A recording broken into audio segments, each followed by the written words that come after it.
I am ready. Serbisyong totoo ng GMA News. Nakalabas na ng Philippine Area of Responsibility ang Bagyong Helen, wala na ring storm signal warnings na nakataas sa anumang bahagi ng ating bansa. Sa pinakahuling taya ng pag-asa, namataan ang bagyo sa layong 290 kilometers sa kanluran, hilagang kanluran ng Lawag, Ilocos Norte.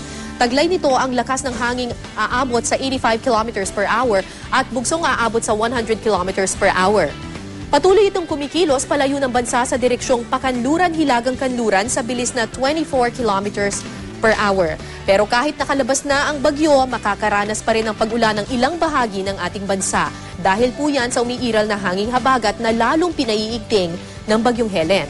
Makikita po rito sa ating rainfall forecast na mas madalas ang pag-ulan sa Luzon at Western Visayas. Yan po yung bahaging natatakpan ng kulay dilaw o pula sa mapa. Pinapayuhan ng mga residente sa mga lugar na yan na maging alerto sa posibleng pagbaha o landslide. At dahil nahahatak ng bagyo ang habagat, asahan din po mga kapuso ang pagtaas ng alon sa western seaboard ng ating bansa. Kaya inaabisuhan din ang mga mangingisda at maglalayag gamit ang maliliit na sasakyang pandagat na umiwas muna sa bahaging yan ng karagatan.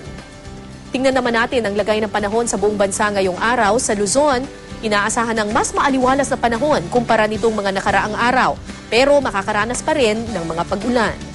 Sa mga taga Metro Manila, ihanda pa rin ang inyong mga payong dahil mas mataas ang tsansang umulan mula umaga hanggang gabi.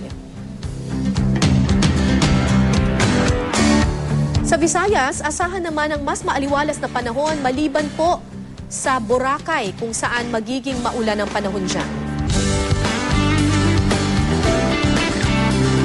Ang Hilaga at gitnang Mindanao naman, mga kapuso, makakaranas ng bahagyang maulap na kalangitan na may mahinang pag-ulan, habang magiging makulimlim at maulan sa bandang katimugang bahagi ng Mindanao.